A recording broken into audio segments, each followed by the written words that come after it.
Klik tombol berikut untuk mendapatkan update ilmu yang insya Allah bermanfaat.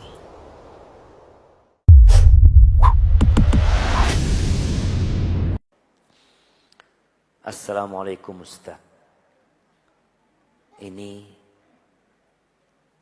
Masya Allah. Anak minum dulu kalau baca ini jamaah.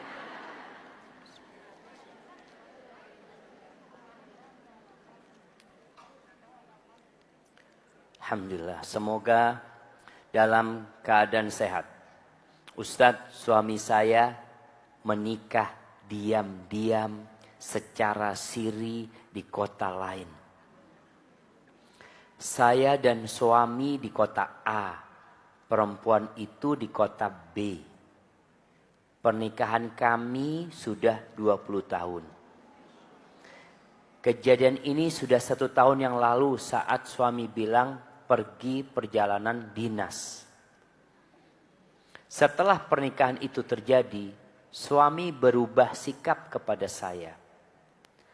Seperti secara sengaja teleponan di depan saya ketika di kamar tidur tengah malam hingga subuh. Saya tetap melayani suami seperti biasa. Tetapi suami sempat mengatakan akan menceraikan saya. Karena istrinya ingin menikah resmi. Tetapi saya tetap bertahan.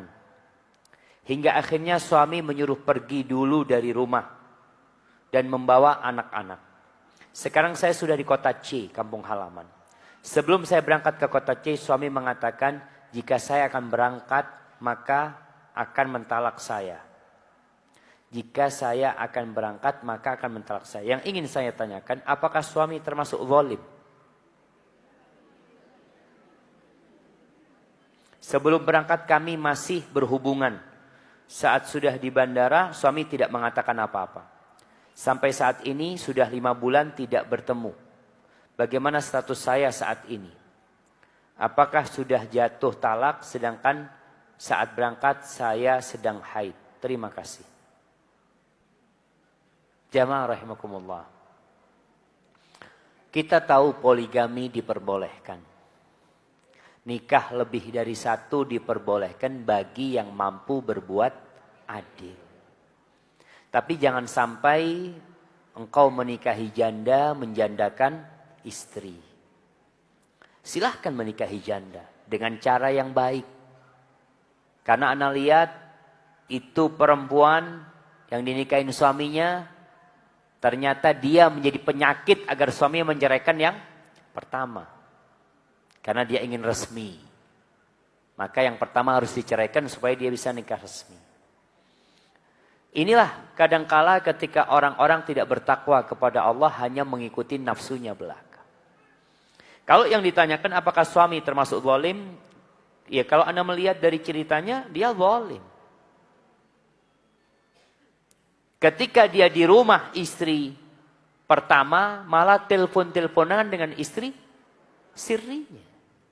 Seharusnya dia jaga perasaan istrinya.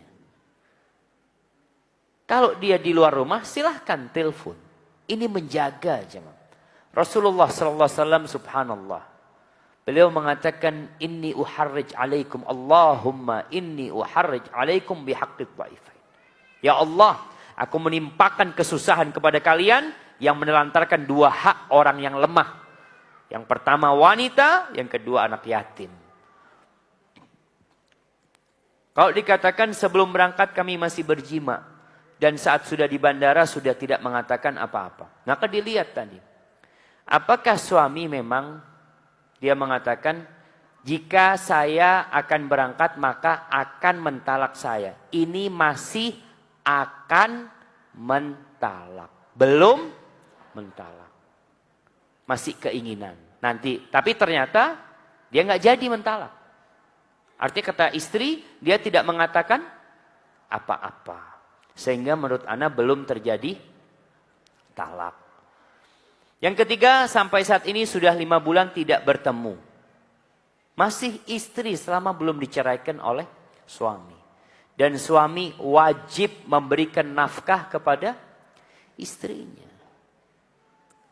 Jamaah rahimakumullah. nih buat ibu-ibu juga yang mungkin punya anak seperti ini, anak laki-laki seperti ini. Tolong jangan menggantung wanita. Kalau memang sudah tidak menginginkannya, jangan digantung. Dia seperti nggak punya suami, tapi masih posisinya sebagai istri orang. Nggak punya suami karena dia nggak dikasih nafkah, suaminya juga tidak peduli sama dia. Kemudian dia mau menikah nggak bisa karena posisinya masih istri orang. Maka wallahu a'lam bishawab. Kalau seperti yang ditanyakan, yang ana pahami tetap istri. Dan kondisi suami nikah lagi yang mungkin buat sebagian wanita beban, sabar. Nggak ada kunci lain. Ada seorang wanita yang sampai stres. Ada anaknya cerita sama ana, Ustaz, ana punya ibu itu, dia sakit jiwanya, Ustaz. Sekarang sudah di kamar saja. Udah 7 tahun mungkin. Karena tahu bapak kawin lagi. Kemudian kondisi ibu, Ustaz, sholat nggak mau. Jadi sudah. Apa penyebabnya? Tidak menerima dengan takdir Allah Azza wa Jalla. Mungkin pedih buat dia. Ada orang yang harus dipotong kakinya. Dipotong kakinya, diamputasi. Tapi kalau dia nggak mau dipotong kakinya, dia akan hidup menderita. Setelah dipotong kakinya, kemudian dia masih mengeluh, ya Allah sekarang nggak punya kaki, ini itu, hidup menderita. Tapi tatkala dia menerima takdir Allah Azza wa Jal, mengatakan inna lillahi wa inna ilaihi raji'un, Allahumma ajurni fi musibati wa akhlif li khairan minhu. Tenang hidupnya. Maka buat para wanita yang mendapatkan masalah seperti ini, usahakan tenang menerima hal itu. Kalaupun sedang marah, tahan emosinya, ingat bahwa takdir Allah itu indah.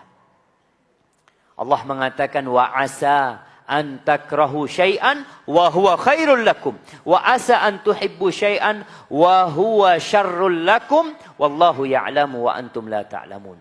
Bisa jadi yang kalian benci itu baik buat kalian, dan bisa jadi yang kalian sukai itu buruk buat kalian. Allah tahu dan kalian nggak tahu. Itu harus kita pegang, jemaah.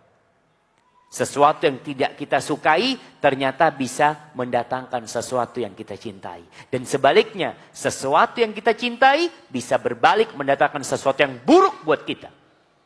Mungkin buat wanita, suaminya kawin lagi buruk buat dia. Tapi dia cari hikmahnya. Jamaah, hidup ini cuma sekali. Hidup itu hanya sekali. Jangan sampai kita gagal dalam kehidupan ini melewati ujian-ujian Allah. Barakallahu fikum.